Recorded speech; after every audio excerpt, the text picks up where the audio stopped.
السلام على رسول الله سيدنا مولانا محمد بن عبد الله وعلى آله وصحبه ومن والاه ولا حول ولا قوة إلا بالله.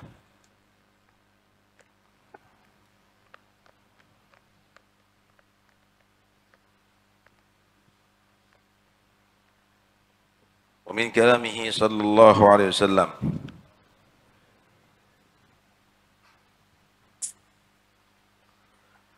رضا الرب في رضا الوالد وسخط الرب في سخط الوالد. الوالد أوسط أبواب الجنة فإن شئت فأضع ذلك الباب أو احفظه. من حج عن أحد والديه أبويه أجزاه ذلك عنه وبشر روحه بذلك في السماء وكتب عند الله بارا ولو كان عاقا وكتب لأبيه بحج وله بسبعين. Ridha Tuhan itu di dalam ridha ayah. Riwayat yang lain ridhal walidain, kedua orang tua. Kalau ibu mimbabil aula. Nah, kalau ibu apalagi. Dan murka Allah di murka orang tua ayah. Ada riwayat ayah dan ibu. Menggapai ridha Allah itu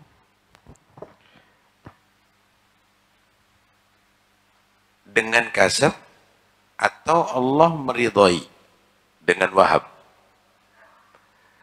Ketika dengan kasab, maka itu bisa lewat amal-amal yang diridhai oleh Allah.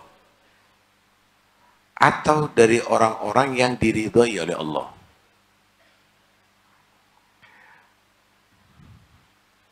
Karena itu Nabi Shallallahu Alaihi Wasallam pernah bersabda, ya jangan la tahgiru minal ma'rufi syai'an walau antalqa akhaka biwajhin talik. Jangan kamu remehkan perbuatan baik itu sekecil apapun. Sekalipun perbuatan baik itu adalah kamu berwajah berseri-seri ketika bertemu dengan saudara kamu. Senyuman kamu itu jangan kamu hentikan untuk saudara kamu muslim. Karena itu adalah ma'ruf. Dan ma'ruf itu adalah tempat ridha Allah. Ada riwayat yang lain, Nabi mengatakan begini, Ra'aitu fil jannati Ra'aitu rajulan yataqallabu fil jannah. Fi syaukatin yunahhiha an tariqil muslimin. Aku pernah menyaksikan orang yang bergelimang dalam nikmat surga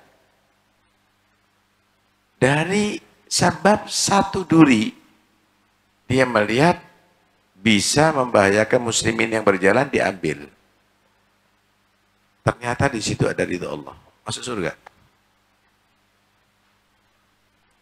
Cerita bagaimana seorang pelacur yang dibuka pintu hatinya oleh Allah menjadi bertobat dan mati husnul khatimah karena menolong seekor anjing. Karena itu dikatakan la tahqiranna minal ma'rufi syai'an la'alla fihi ridallah. Jangan kamu tadi itu meremehkan perbuatan yang baik sedikit pun, sekecil apapun. Mungkin di situ tempat ridha Allah. Menjadi sebab sa'adatud darain. Atau mencari ridha orang yang diridhai oleh Allah. Ya tentunya para nabi. Cari ridhonya Nabi Muhammad. Ya? Karena ridhonya Nabi itu lambang ridha Allah.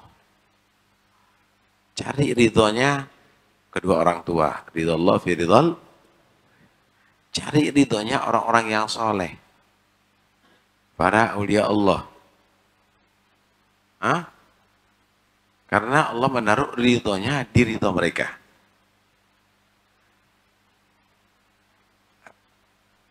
Karena itu mencari ridha Allah dengan lewat amal soleh atau daripada orang-orang yang soleh, daripada orang tua dan orang-orang pilihan Allah seperti para anbiya, para aulia dan lainnya. Aisyah dalam Ali Gul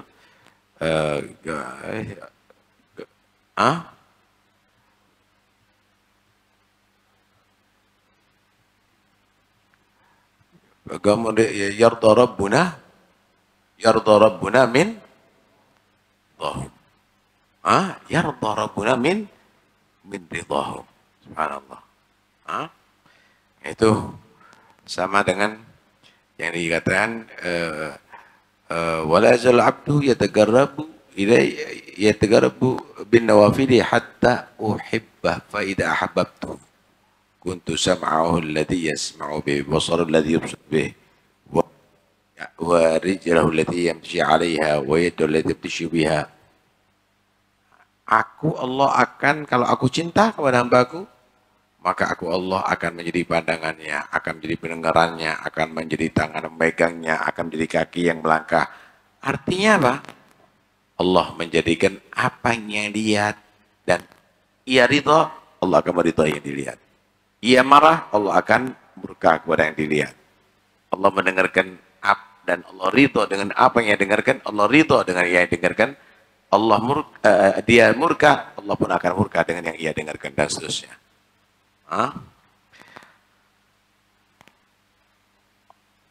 Orang tua, ayah itu adalah tengah pintu surga.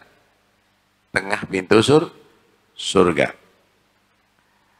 Jika kamu mau, maka kamu bisa untuk tidak menghargai, meninggalkan itu. Jika kamu mau, juga kamu bisa menjaga. Saudara, segala sesuatu tadi itu, kalau lewat pintu menjadi terhormat. Surga ada pintunya.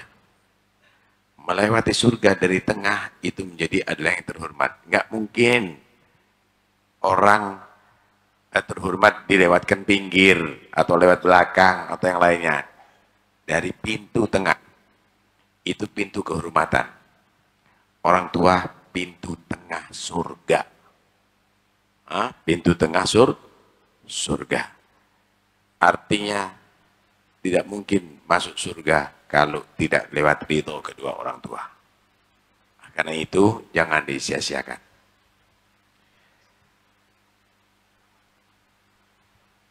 Nabi juga bersabda, siapa orang menghajikan untuk salah satu kedua orang tuanya, baik sudah meninggal dunia atau masih hidup tapi tidak mampu haji, tentunya dengan izin,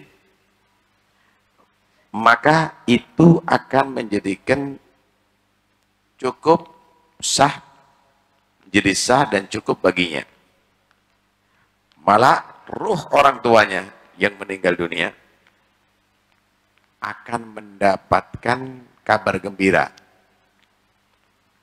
Dan dia, anak yang menghajikan untuk orang tuanya ini dicatat sebagai anak yang bakti, walaupun dulu di masa hidup orang tuanya masih durhaka, pernah durhaka.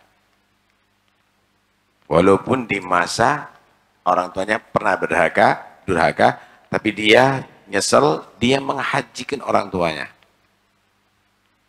Dan dia pahala dicatat untuk orang tuanya mendapatkan 1 haji, sedangkan dia akan dicatat mendapatkan pahala 7 haji. Tapi tentunya bagi yang sudah melaksanakan haji wajib.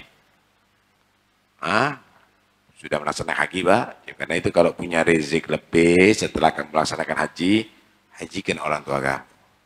Karena pahalanya sangat besar. Bisa menutup insya Allah kekurangan kamu dalam berbakti kepada kedua orang tua di masa hidup beliau. Al-jannatu tahta aqdamil ummahat. Walaupun itu adalah maknanya bukan berarti di bawah telapak kaki ibu itu ada surga.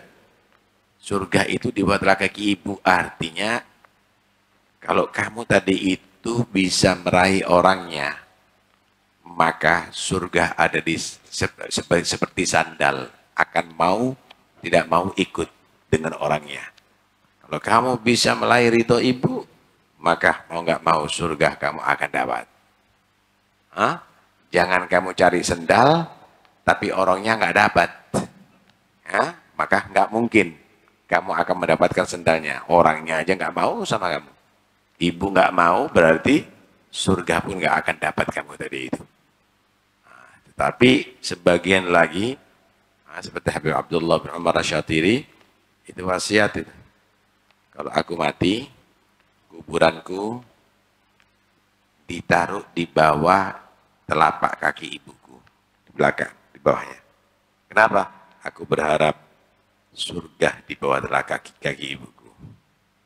Karena itu ya, penting sekali bagi yang masih hidup, doakan orang tuanya panjang umur. Ambil kesempatan untuk mendapatkan ridho. Yang sudah meninggal juga tidak tertutup kesempatan untuk mendapatkan keridhaan daripada kedua orang tua. Allah a'lam. Silakan.